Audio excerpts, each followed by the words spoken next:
Salam gaderly watandaşlar, salam mehriban illeşler.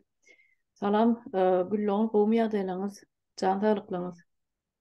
Salam Olga Çarina, salam vatandaşlar. Diyeceğinizim iyi akşamlar diyelim. Uşu akşam saati oldu. Ah, Siz ne? ha, Onat mı Hudaya şükür. Menem onat işlep yiyoruz Olga Çarina. bolýar. Şu anırdan bir haber yaman haber gelse nervimiz göteriliyor. Berde yeni nem bolsam ve tovalanıp işlep yiyoruz. Elimizden geleni iş edip. Ha, dogry. Biziňem şu eşdiýän habarlarymyz hiç bir pozitiv habar ýok da. Yok yok. Gün geçtikçe beterinden beter ol ya. Yöne hiç aydınlık, yaşlılık, yahtılık diyen bir zada nememiz yok. Hmm. Polnüstü sistema çöktü. Şimdi polnüstü edenetlilik olup başladı o güçarına. Edenetlik ha. Oh. Edenetlik. Şu bir ýöneköý bir redaoy bolsun, serjant bolsun, polisiýa işe girip bir egrine pagon dakdy. Şolam eýýam hondan märsi bolup beline taýak alyp, Oh. palka alyp, gaýy bolsun, ýene bolsun, özüniň eýýam şol wezipesiniň güýjüni görkezjek bolýardy halka. Şolan Aynen şonda. beýnisinde, şolaň beýnisinde halky ezmeli, üstüne durmaly diýip bir barýaly idi. Şoňa zakon barýaly, kanun barýaly hereket edýärler. Oh. Göz Naverno şu wezipesine bilen işe, oklar. şu işe giren vaktinde nämşetsin şonu et. Bize tölemeli nalogu töle. Barana baya ver diyendir. Öňden nany ýüp bilmän, nana pul tapman, bir polisiýa giren soň bir ýyl, 2 ýyldan soň bir görseňiz iki etaş jaýlar gurýar. Şu köçede belli bolup durýar da başgalardan. Onu halkyň özem bilýär, şu ýaşaýanlarym bilýär. Niha ol güçärine men bir zat aýdyp bereýin. Häzir bir 2-3 günlükde. Indi misal üçin men bir 32 ýyl непрерывный stajym var işlen. Pensioner adam. 10 ýyldan beri pensiya alýan. Indi doğru men bäri gelende onu döndürmem bilýärdim. Dondurup men gelinçe şu toplansın şok boldy. Ýöne o öz bir miserni pul da onu dondurup näme deni hiç olmasa şu çağalarıma bir peýdasty gelsin. Peýdasty dokunsun soňa häl näme boljak olan belli däl de. Şeydi koyup kaydıptım indi hazır geçen yıl noyabr ayında benim pensiyamı donduruptırlar.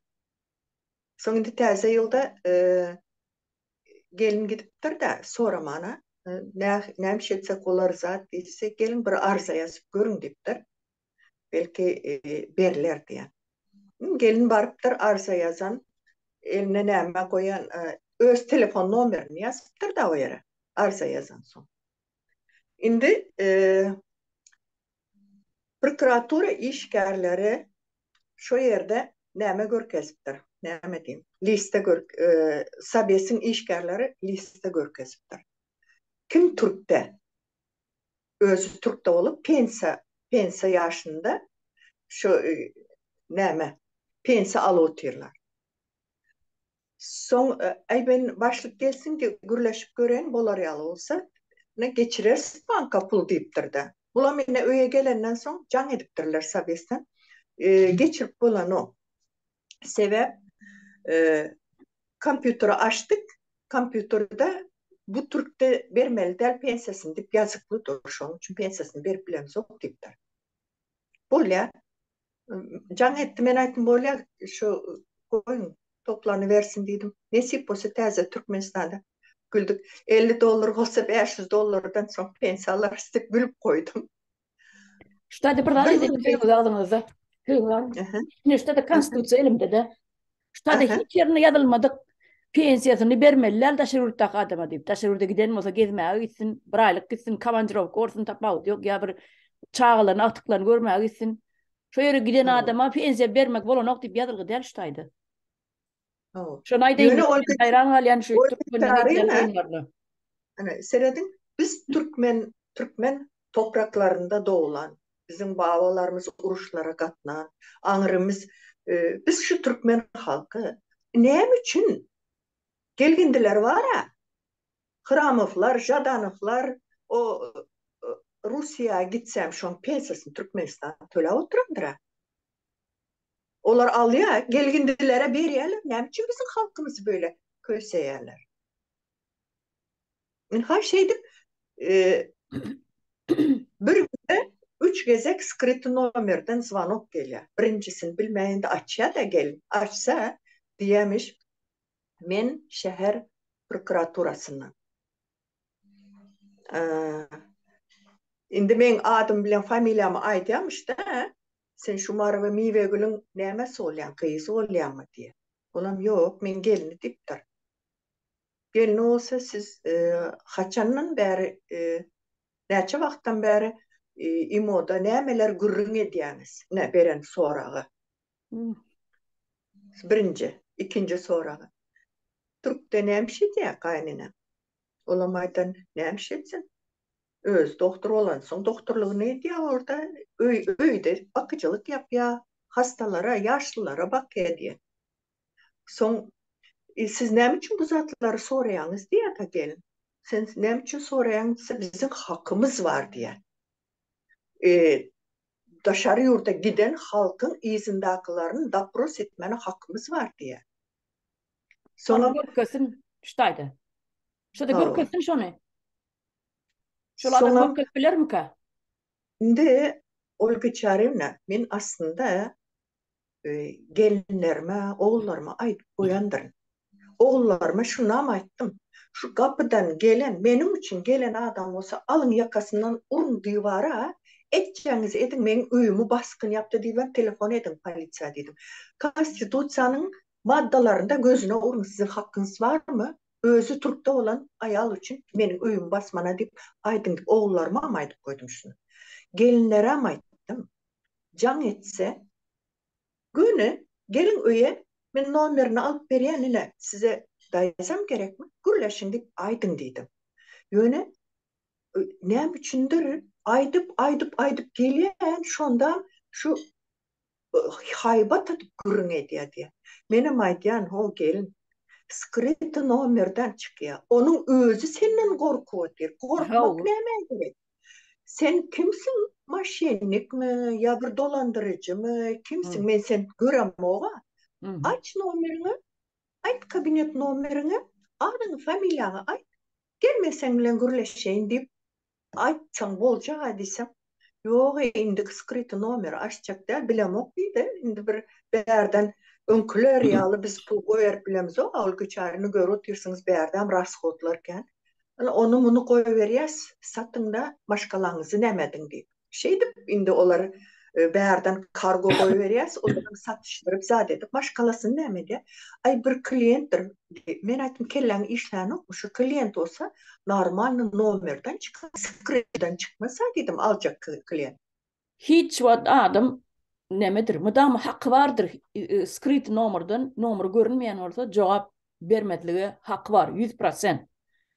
Ha, Kim esasen organ işgärleri hiç wagt eger pıtı etmeyen olsa, şu kanundan dışarı çıkmayan olsa korkmazdı. Korkmazdı açık numardan kabinetinin öz telefon numarı var ha, hükümetin öz oturlu doğru. aylanyan telefon numaraları var. Telefonlar var nemede. Her bir kabinette oturuyan nemeler işgärler. Organ işgärler. Şu telefonun aylasa görünüp duruyor ha numarı. Şu demçin Ha, aylap bilen ok. Diýmek edýän işine özüniň ynamy ýok. Diýmek edýän işiniň näde urdugyny bilýär. Diýmek edýän işiniň kanuna sygmaýanlygyny bilýär. Şu kanunyna ýokdugyny bilýär. Adamlar ha, spakoýny dawa turdup biljegini bilýär. Sebäbi edýän işi pysypjurluk. Ol nimeden zakonyň daşary bir işler edýärler. Zakonyň granisasynyň çykyp başga bir işler edýärler. Olaryň edýän işi adam gorkuzmak, adama haýbat atmak, skrit numardan can etmek, постоянный pressing aslında saklamak, nemen davlenyan aslında saklamak. Ha özlerinin pagonlarına kuwanyp, özlerinin oturyan, eriyeleyen wezipelerine kuwanyp, şol wezipelerden hem hyýanatçylykly peýdalanyp edýän işlerini görýäňizmi? Gizli nomerden can edýär, görünmeýän nomerden. Olga çaremde en intereslisine her ayda neçe pul koyuveriyor diye. Sana Hepsi ne mi? varıp ola. Vıy vıy vıy vıy vıy vıy. Vıy sana ne mi? Sana ne mi ne Allah pulgadan yani mi? Men cüyüme girip sen men ya kassama girip sen pulumu sanacak mı? Sana ne mi? Allah Deneştirecek olyan mı ya senin köpelyan mı ondan köpelyan mı diye. Allah şun yalda. Yani, men aydan güldümden gelme dedim. Ay, aytmalı eken bir her ayda 2000-3000 dolar koyuveriyor diye. Derrew gelerdi şu pulun iyisini alsalar olur diye. Şimdi yanda gelme. Bular var ha yaman hayran alaymalı bular. Beh, Allah. Yo, indi bizler bir politik değil. Konstitutsiyada любой bir Türkmen halkı halk gönlüne ne mi gelse onun ağzını yummana ya ona geplemene kapatmana haklar yok. Bizim de hazırını ne bir şey de oturuyoruz. Onların edin nemelerini gurrune de oturuyoruz. Biz ne mi onlara ya ne ettik mi ne edeyim şu küfür edesim gel otur. Ağzımı doldurup bir saatler açacak olur diyorum. Yöne diyorum estağfurullah. Estağfurullah. Şunca halkın içinde bize yakışmaz on yalı gürün etmek. Olmasa şu ağzı burnunu doldurasım geliyor da şu adam.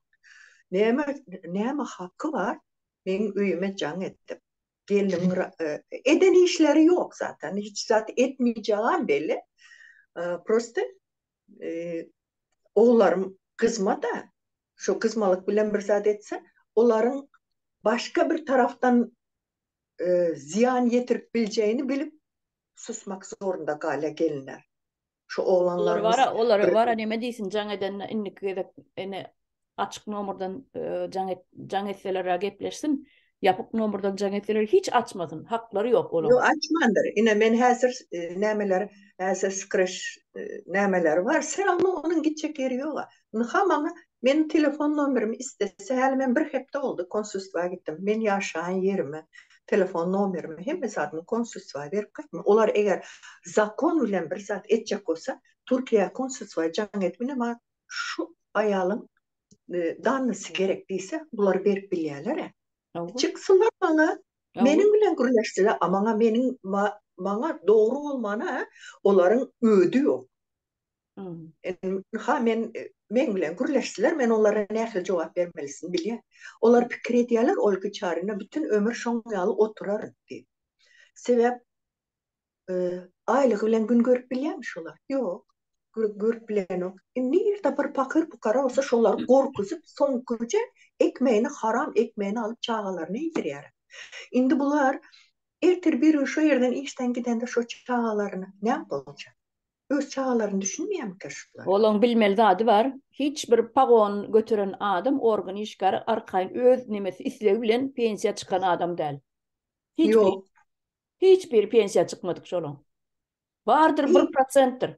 1% olma mümkün. Katı çesin olup pensiya çıkan Hava. vardır belki. Yine Yönü minister var. 90%, 99% öz isleği bilen pensiya çıkıp ya pensiya yaşını yetip 50 yaşına yetip 60 yaşına yetip pensiya çıkanı yok şolun içinde. Onam şu can Yok. etýän adam gatly gowy bellesin. Ýatsyn bir ýerine. Indi kerek, hawa gerek bolsa kapsyn kaksyna gelsin. Ana o taýda başgaça gürleşip bolýar. Sebäbi sen üstüňe gelen adam, şoň ýaly haýwat atsa, üýme salyp etjegim edip ondan soň nime üstünen men ardy ýazyp bilýän. Ine men şeýitdi diýip. Üýme geldi, üstüme haýwat atdy. Hawa el galyrdy ýa genetdi, şol şeýdip bolýar. Ýönü Sonra o Olga Çarina o skrit nomerden çıkan bilenem o Sabis'taki işlerler bilyara. Haysı kim gelip alıp gitti o nomeri. Sabis'a varsan der o tap o adamı kimliğini adı familyası onların elinde durlar. Yürü geç saranlı bu zatların cevabını vermeli onlara. tapılar ol iru giş tapılar on kimin edýäni. Kimin jaň edene çen tapılar. Aynen öyle. Tak gidecek yerler yok olan. Bay bir değişik şular ýaljak değişik tapsada sığjak bolup giýirjek bolup bir helak bolarlar. Tak seredin duruversin tak bolar. Ben düşünem yok Olga Çarina bunlar ne mi düşünüyor? Bizler misal için ne de politik değil. Biz bulan zatları aydiyaz. Neyim için bular halkın işleyen pulunun prosentinden aylık alıp halka hizmet etmen halkı yeni davet ediyorlar. Demek onların bir gizli özlerinin bir nemesi var mı ka? Ya Girdeci, bulara bir girdeci Oho. aydıp verelim sebebini. Yine şey edip Hı. korkuz adamları can edip korkutuyorlar gizli nomurdan. Korkutup can edip ondan adamın ağzını iskak görüyorlar. Kovuşarak mı ya cevabını pert veriyor mi? Ya da şu konstitusiyanı biliyor mu? Kanunu biliyor mu? Senin hakkın yok deyip dil kaytarıp biliyor mu? Ya da kulağını sallap ne mi diyse ha bor hoş okey diye otursa ertesi gün çağırır gelliyor. Baran soňam bir kabinete salyp ellerine bir şey dip gorkudyp hani sen daýdan ya sen ejen ya kakyn plan ýerde işläp näme bile kim bile gürleşýärmişin ana şol aktivist bolmaly ana şol protest edip ýör goşulmasa da şan goşulyp ýör diýip aýdýarlar. Goşulmasa da hiç il goşulmasa da ana sen ejen şo taýda şey dip ýör eken ana sen dogynyň aýallygynyň şey dip ýör eken erkek dogynyň şey dip ýör eken gorkup bu pahyram hiç zatdan habar ýok titredip gorkmaly. Gorkýan kabinetinden gitdiýänçe şo kabinetten çykdy. Dogdokdan çykan ýaly edip bir jyrlap ýydyna bakman gaçýa. Barbam ejetine bolsun dogan olsun jaň edýär. Why şey diýdiler men şey dip sakladylar titredip jaň edip aýne indi bu däm etmeli. Şunu bermese ýene adar berip jaň edip durýarlar. Onuň bu Türkdäki dogan bolsun ejeti bolsun şular ýaly zakony bilmeýän bolsa ay bolýa kapyň kakmasa bolýa men sana bir $500 uğradaýyn ber şoňa diýer. Düşündiňizmi? Doğru. Ene o Ava, bermeli, doğru. şo puly bermeli, ondan olam jaň etmesin kesýär. Ene bul pul gazanmaň şey dip sagmanyň bir usuly. Bunu watandaşlar gowy berip gellesinler. Şunu şu taýdan aýdalyň diýdim de ýürüýti. Onu men içimde saklap ýördüm, ýöne aýdaýyn diýdim. Şol bir pul gazanmaň oturan pagonlaryň telefon üstü bilen pul gazanmasynyň bir usuly bir. Şunu ökman bilmeli watandaşlar. Yönü Ýödüňiz şu koýmasyňdan hiç. Ova. En daşary ýurtdan bir menki däldir ya başkan daşary ýurtdan näçe pensiyada ýörenler var. Var. Gelmesininkini nämedendir çıksın. Biz Ayallar nereden bilýäs ony? Inde kalkın. Biz nereden bilýäs bu zatları? Ene siz ýalar gelip aýdyp berýär, şoň üçin bilýäs. O bizim bilmeýänleriň sany müňläp adamlar bar Türkiýede. Bizim bilmeýänleriň sany epesli bardyr. Doğru dämi? Şeyde korkup pul alyp berenleriň sany müňden geçýändir. Müňläp. Şo hova da şoň üçin aýdan da susmaly däl. Bundan bir her kimge mine şoň ýaly edilen bolsa birazajyk ayağa kalkmaly indi bu haçany çelip edip näme etmeli biz.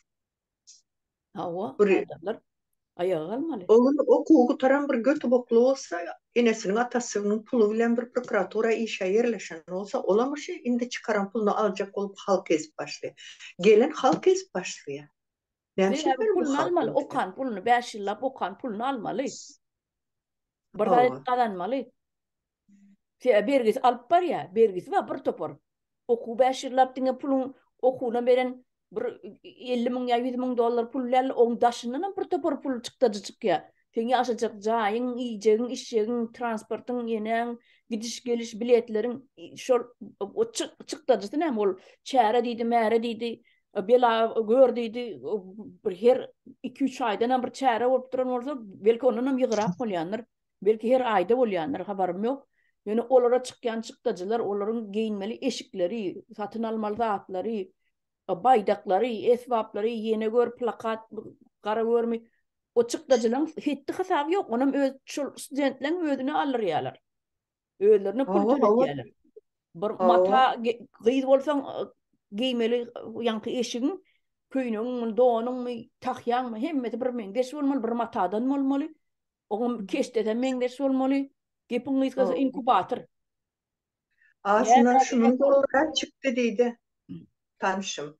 Kızı okuya da şu okud başlananda $1000 tolk şu en başına çıktı çağalım deydi. Şol edilýän çärelerin hemmesen yeni yankaycısım ýaly şey sagmak pikir düýbüne ýatan maksat şol. Çağalary, studentleriň ene atasyny Şo yerdäki nemeleri, okuçylary sagmak. Yönü şu matalara şu top getirip özler paylayamış da. Ana olaram Tahyalara, beýlekler pul gazanýan. yakalara. Hawa, o taýda pul gazanýanlar kimler? Ýakalar edýänler, matalan getirýänler, eýeleri, ýa-ni keşte edýänler, ýeneler, ene şol öz top kruklar bar. Şo mafiýa Oo. krugy, mafiýa diýip aýdýan men olary. Täze şol mafiýa bolýar. Şo bir garyby edip pul gazan neme edip sen lawal o puly gazan sen gorkudyp gazan sen urup gazan sen şol mafiýa bolýar şol. Şol maşenistwa bolýar. Ene şol şey diýem bire baýa beýleki pahyram garyplaşýar. Şo halkyň okugutorýança şo halkyň edenje galmasyn diýip edilýär. 5 ýyllap sagýarlar. Edenje galmasyn diýip. Soň şol ýatan bergiler bar.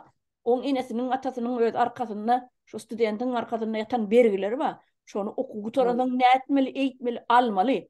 Şo puly summa bölýärler, meselem her ýylla aýdaly çykdaçysy $1000, $2000 bolan bolsa, onunam kändir belki.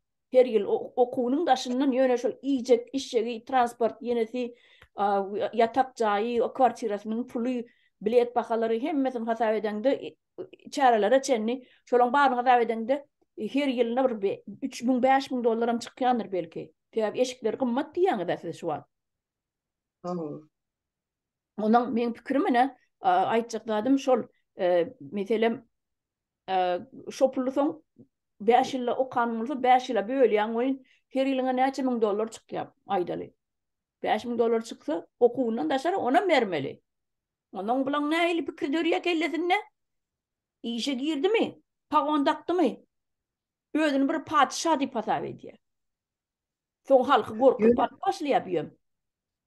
Yönü o geçarına misal üçün bir prostoy adama nämetsen şolam düşünýär.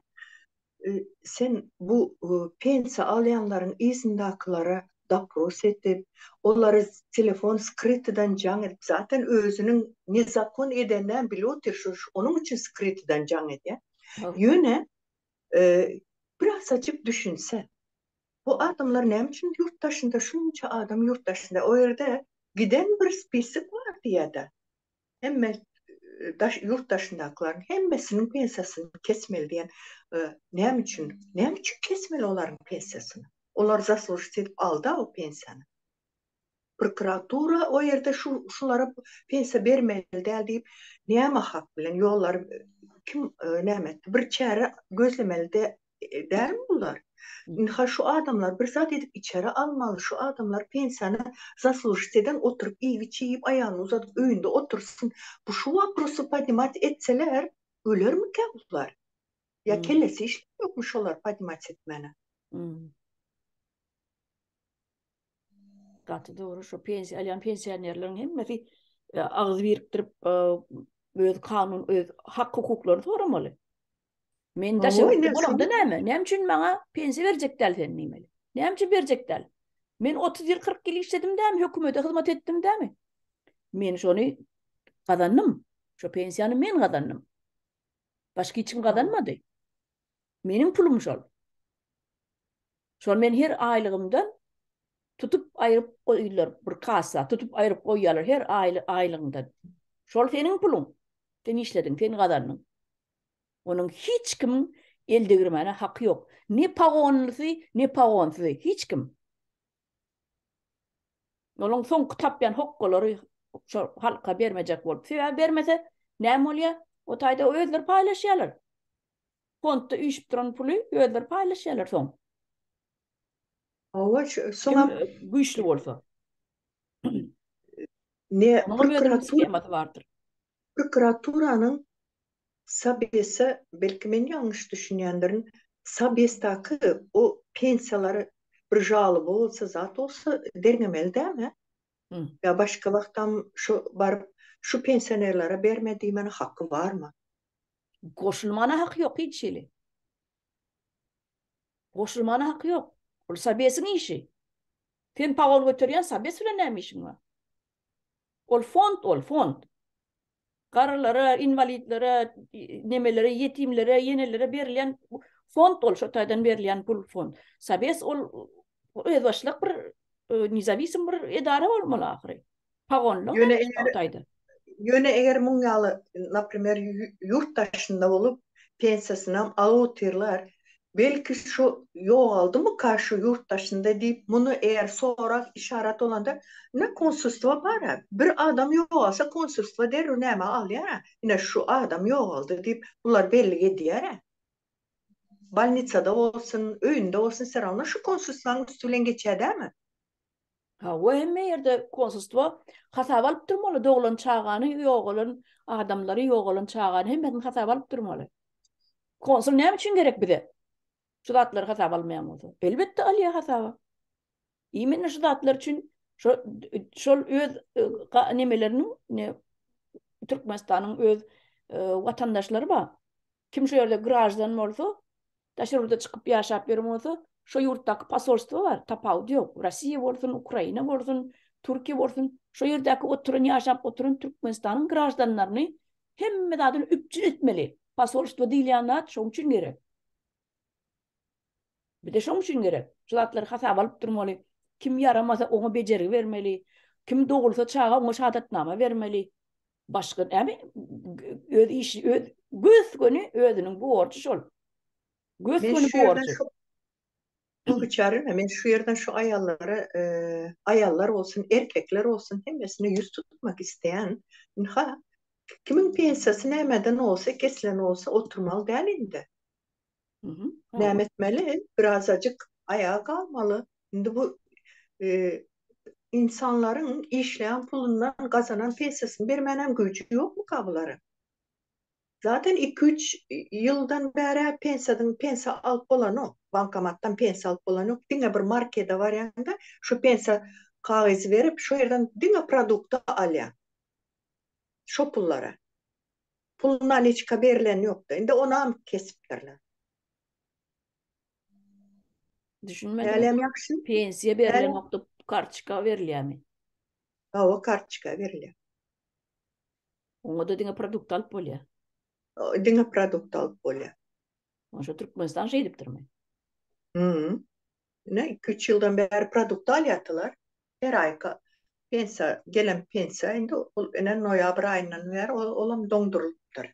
Bankda pul ýokdur, boşanır, utorundur Türkmenistan. Şoň ýaly. Hazyny da ýoga otaydy, hazyny da ýoga bir normalny işleýän. Hiç zat ýoga. Şoň ýaly indi bütün hemme zat halkdaş, yurtdaşynda işlep ýörenler var. Ine häzir köp pensionerler özem berde işleme bilen o çarena. Birinciden häzir kwartiralar men yaşaja kwartiran bir normal kwartira etsen 8.000 9.000 TL olam. Indi nerden seretsen 400-450 dolar diyelim. Onun elektrigi var, doğal gazı var, suğu var, faturaları, internet abizasyonu gerek çağlarla gürün etmeni. Zaten çağların yüzünü gördüğümüz yok. Bir yazsan ya bir gürleşecek olsan donup kalıyor. Dine yazıp nämet diyes çağlar bilen. Ona internetten kapattılar. Nira var ya bu son vakta bu nämeleri adamları ağacın üstüne maymun edip çıkarmasalar ve biz hemmelere nämeye uzaya uçuyor. Bizim Türkmenistan maymun olup ağaca çıkmalı olur mu kadiye? Utanç, Hemmeler öyle gidiyor, biz izi gidiyoruz. Katı utanç. Bir tayda Amerika'da halk kosmos uçuyor. Bilet alıp. No. Kosmos uçuruyorlar. Bilet alıp. Uçuyan yürütü. İsleyen olsan bilet var.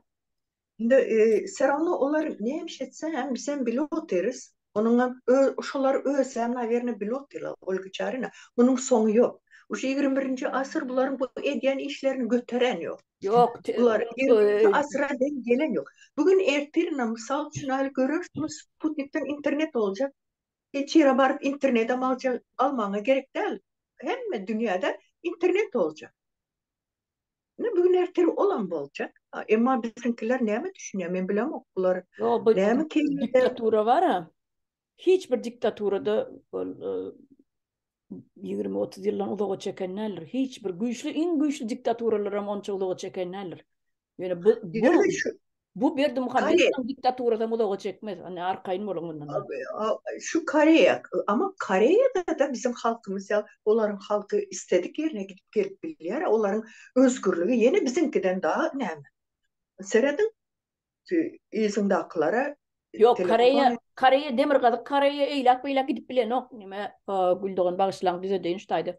Karaya döwleti düşünsen. bütün ýapyk ýöne şol ýokary bir zerur iş bilen gitmeli bolsa da olar 77 sany nime barlagdan geçip ondan ata-babalaryny barlap ondan göý berýärler.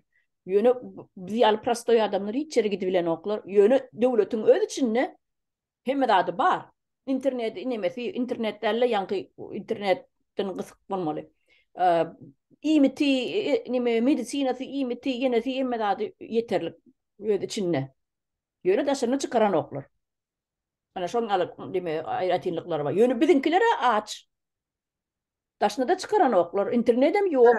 Bilimem yok, Oldu. medisina yok. Yöne budaklar bar. Yankı Koreýanyň içinde. Medisinasam var, özünün bilimem içinde emme adı bar. İmitem ma halka maaş del. Bir yöne daşına çıkıp bilen oklar. Yöne Türkmenistan İmit o var. nese beter Koreýadan. Şu imit olsa bizim halkımızda şaram çıkacak değil mi? İmit olsa medisina olsa hemiz şu Türkmenistan'da oturacak. Awu. Şu Kara Boğazı deyip şolar şu iyidirmek için çağlarını açlıktan öldürmemesi için her kim daşara çıkıp işlep Awu hökümetin yok bolsa, hökümet işlemeýän bolsa, hökümet öz içindäki 4 milyon 5 milyon halkyny bakyp bilmeýän bolsa, halk çıkıp gitmeli bolýar. Onan bu oturan şu wagt oturan baş tutanlar Berdi Muhammedowlere başaryp bilen ok. Görkezdiler özüniň başarjanylygyny. Halky çıkıp gitti. Daşary ýurtlara. İçinde inni bolsa 1 milyon halka galanır. Ýuwaşlyk bilen hemme çıkyp gitdi. Olam köpüsü çağa bilen yaşlılar da hiç iş nämesine yaramadıklar. Köpüsü.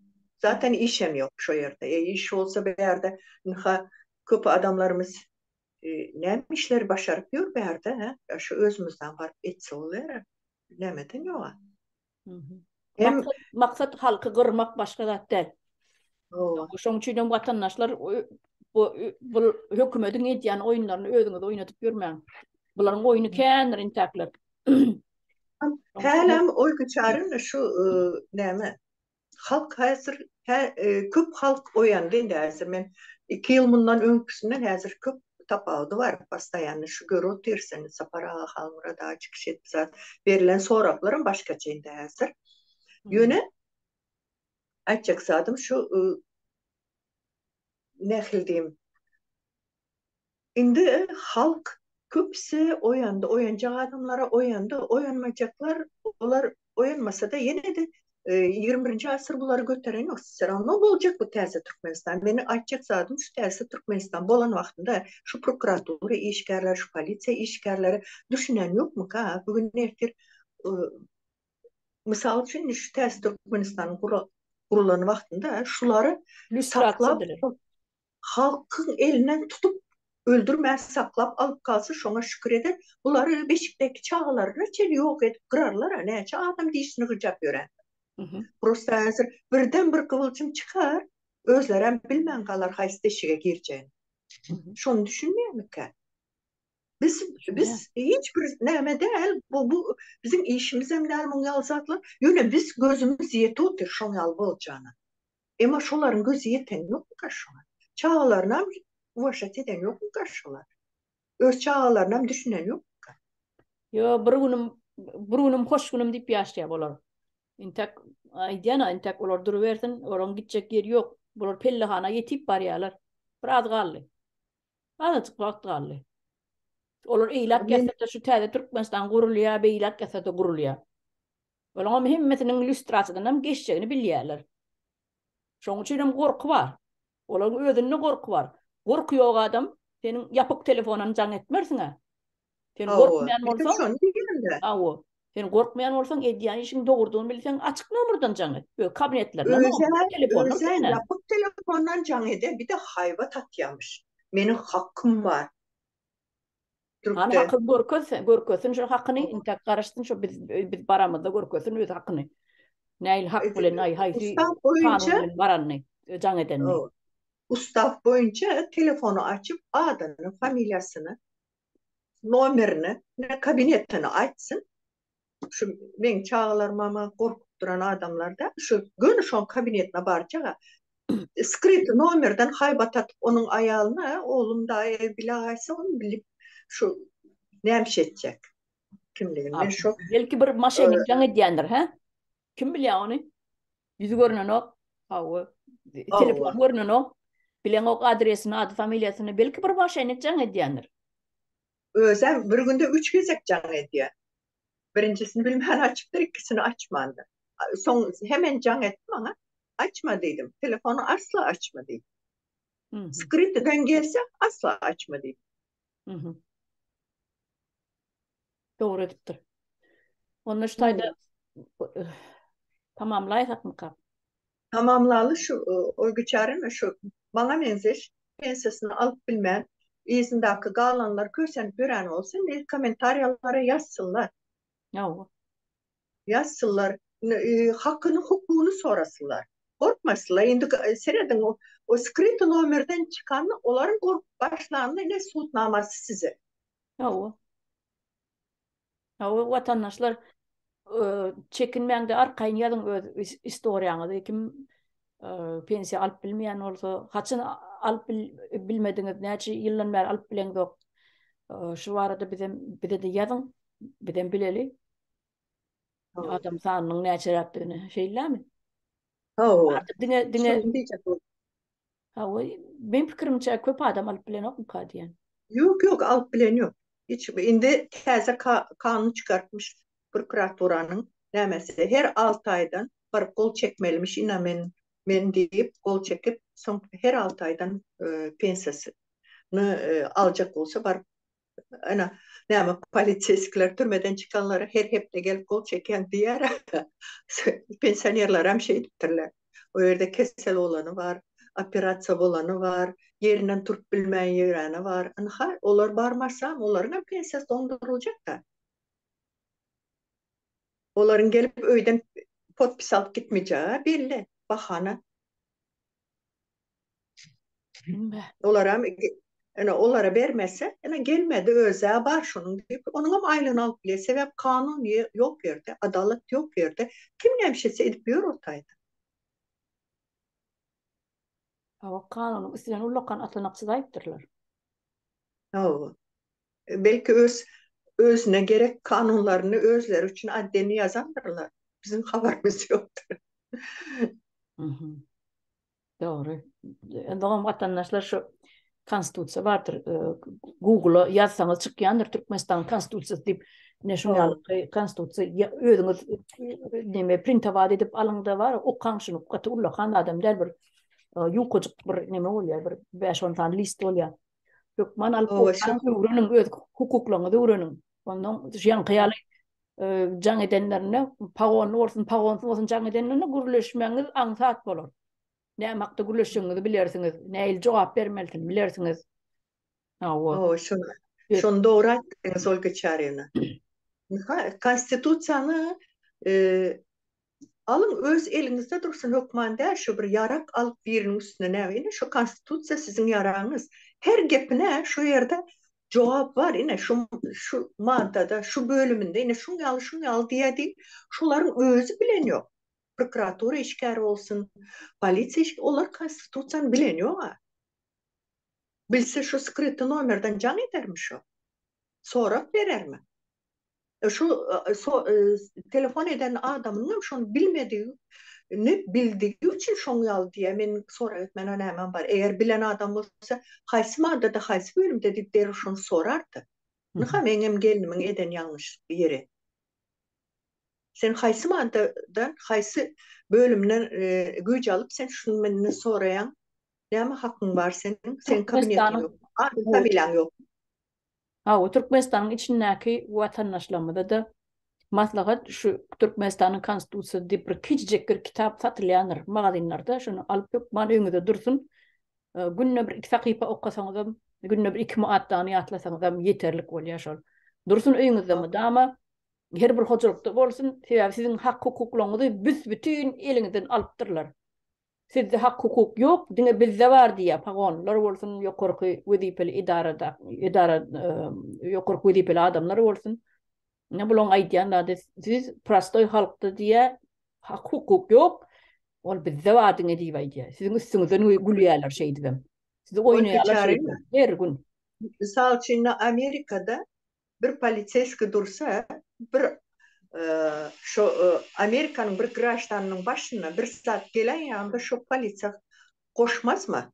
Koşarak varıp şu polisiya yardım ettiği soramaz mı? Ama Türkmenistan'da onun yalda polisiya görseler iki köçe anırdan geçiyorlar. Şu mahal Türkiye'de işlep yörenler, nähli işlep yörenini sorapsın, hemen sana cevap vereyim. Mala can derdinde, kassavam yağ derdinde, neçe mana pul goýberanmy bilip ne, men öýümdekilerden o pulu aljak bolýarmy sen. Görýändir sen. Maksat şol. O maksat şu. Prokuratura işgärleri şu şäher prokuratura işgäri. Sabesa kim atwiçat edip şu kanunlar çıkaran olsa ne ministerler vardır prokuraturanın üstüne sereden. Şuları derňäksiz. Skryty nomer bilen ne gramotny sizi prokuratura işgärleri. Skryty nomer bilen halka telefon edip onda prosetme hakkı var mı yok mu şonu öğrenmeksiz. Ne şunu deyin dedim onu geçarına. Näçe aýlyk alýar, näçe aýlyk uğratýar, näçe pul uğratýar diýip sen näme işiň näçe pul uğratýarny? Şonça gadan ýam bolsa, näme şonça gadan ýam bolsa diýmek her aýda bir $500 gadan ýam bolsa, onda o pensiýany bermesegem bolýar diýip karar çykarjak bolýarmy halar. Men şoňa düşünýärm. Şonun için dedim. Men adat adam. Men pensiýa ýaşyna ýetdimmi? 55 ýaşymda pensiýa çykdymmy?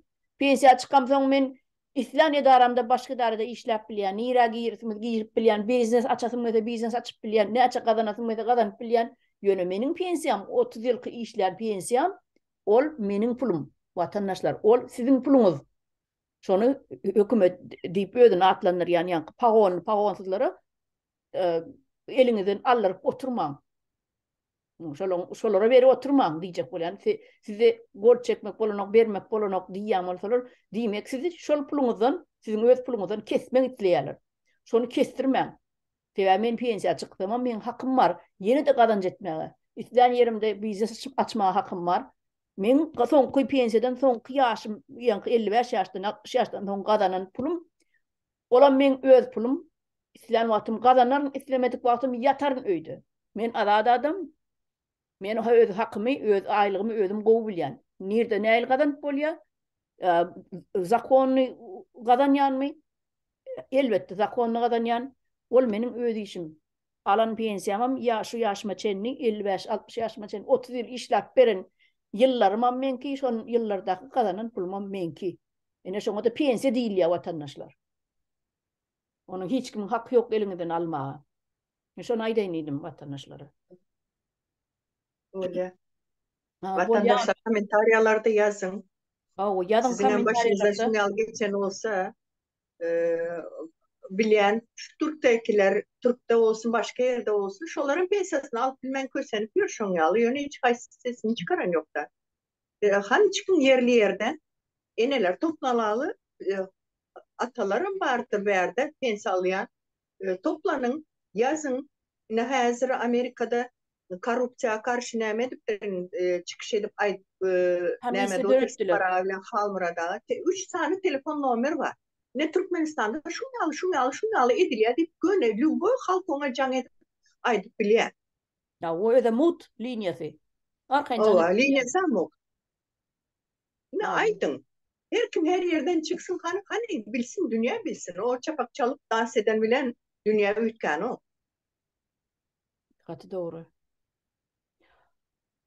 Bolýan watandaşlar, hoşlaşalyň uzogragam bolly gepleşigimiz, öz pikirleriňizi ýazyň, öz isleg arzularyňyzy ýazyň, özüňizi başyňyzdan geçirenleriňizi ýazyň, kim pensiýa alyp bilmedi. Belki sizin hem bize bir saatlar aýtjak zatlaryňyz bardyr, goşuljak bolsaňyz, mysal üçin ol biçarenin telefon nomeri bar. can edin. Siz hem düş çıkın, gurrun verin şunu yalı, benki yalı. Ha bu bol ya sağ olun. Buyurun da sağ olun Size de vatandaşlar. sağ olun gelip koşularınız için, gurun vereniniz için. Sağ olun, Bir sizem yaldatlık sağ aydıp olun. durmalı. Ha doğru Sağ ettiniz olun. aydıp durun.